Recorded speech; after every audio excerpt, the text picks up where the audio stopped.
Yeah, that actually kind of caught me by surprise too, because like we were talking about, I was predominantly on PS3. Yep. But the upcoming PS4 Pro version, or sorry, PS4 and PS4 Pro version, yeah, just totally can play with anything. Yeah. What's the disconnect between somebody like Ryan, who's played for 18,000 hours, and someone like me, who maybe I dipped my toe into it. I played it for a few hours when it first came out, but I'm not as experienced as him.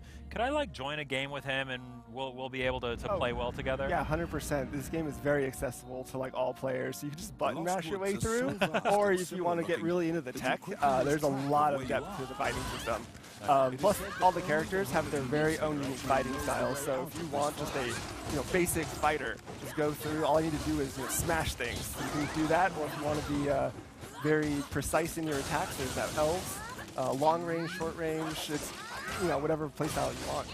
Nice. And I feel like we owe it to listeners and viewers that maybe didn't play the original Dragon's Crown, which maybe some people. This was a extremely in-depth brawler that was kind of class-based because each character, like Jason said, different fighting styles. Room-to-room combat through these branching levels in a high fantasy environment. I mean, it's basically the bread and butter of so many gamers around the world, right? And that is all here in Dragon's Crown Pro. Yep. And I think one of the things we'll really appreciate about Dragon's Crown Pro is it has a whole new soundtrack recorded with a live orchestra. So if you've been listening to hours and hours of the previous game, you'll be able to enjoy some new music when you start a new one for this. So. And what kind of an undertaking was it to orchestrate that soundtrack? So I'm not a conductor. I know sure. that might surprise some of you. Let me tell you what. Oh man, when I stepped onto that stage and the musicians looked up at me. I'm a jack of all trades. I'm a conductor. I imagine it's not just something they can flip a switch on. Though, no, not at all. all Original recordings. Yeah. Yeah. I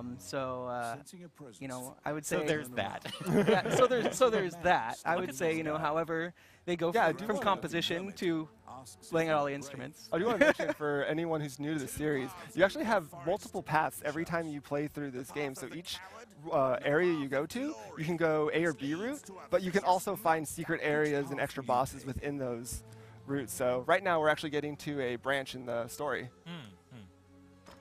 And we're going to go with A. And I also want to point out that this game had a shockingly addictive kind of loot ranking gold grinds that you got from going through these missions, which is essentially what I did. Oh, yeah. And what brought me back so many times.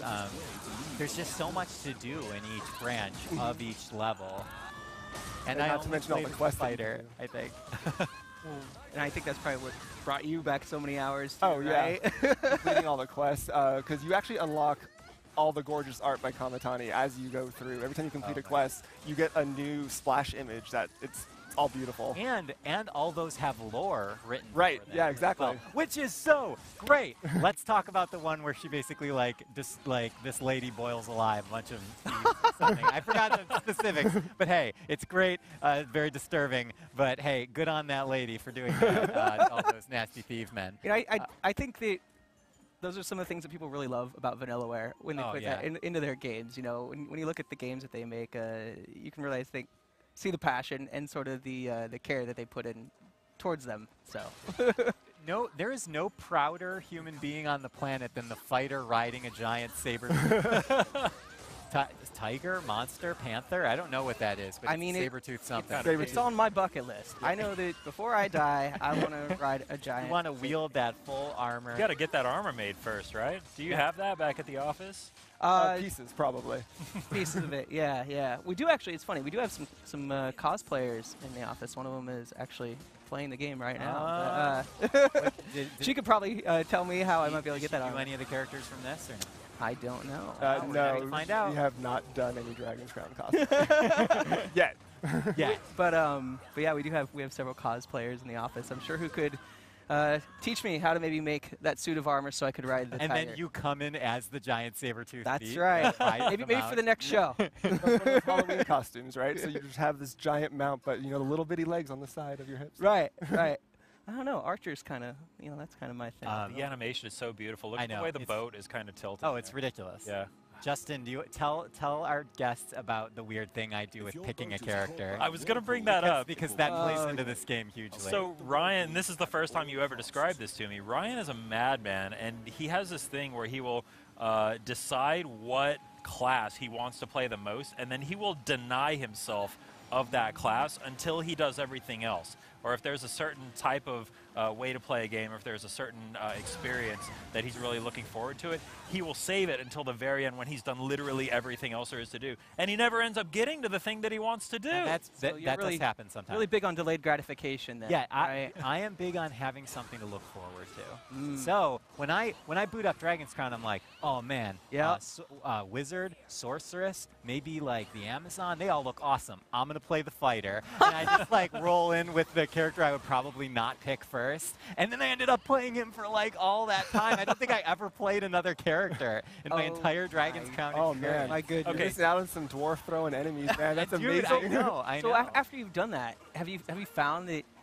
all of a sudden you really like playing that other character and you never expected it? Yeah, totally. And it also opens me up to things where like I feel like I would normally not either pick a mission, a character, a class in like an RPG, and then I end up really liking it. That's actually why I kind of got into melee and berserker style character classes, because I'm like, when I was a kid, magic user all the way. Yeah, magic user all the way. You throw that cloak on me, you give me that staff, you give me that floating orb above my hand, and I'm good to go. But then throw like a big old battle axe in my hand, I'm like, what the hell is this? What do I do with this? What do I throw it on the ground, give it to your saber tiger monster. Anyway, sorry, there's still a lot of footage here. And also, by the way, there's a ton of really cool little things you can do. Like, for example, you saw the little hand floating above to interact with the environment. There's a lot of environmental interaction in this game. A lot of secrets to discover, which you talked about some of the art earlier. Right, yeah. What are some other secrets people have discovered?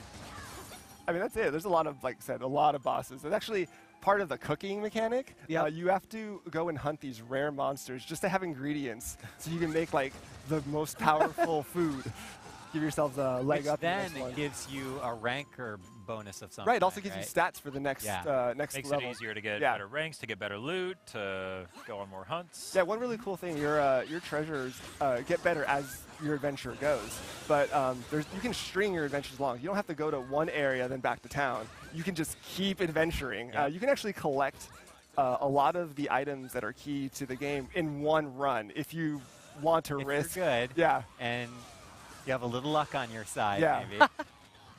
Do we have any favorites between you guys for characters to play? Oh man, I put so many hours into Elf and Sorceress. Elves, oh man, the tech for elves is like, they're so in depth. She can charge her arrows, she's like up close melee, she can do juggles, stun lock combos. Oh man, she's amazing. Yeah, when I was playing, I played as Elf as well. I just love that the ranged thing, and she looks so cool with the cloak and everything. Like, oh man, and she looks so cool. So she's so cool. And we're riding dinos. That's what I was gonna say. Woo! Riding dinos.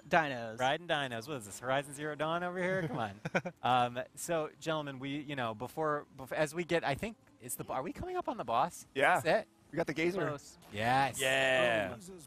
This guy freaked me out a little bit. I feel like there's nothing scarier than someone covered in eyes. Yes. Right? Correct. Now, picture my face. Now, picture it covered in eyes.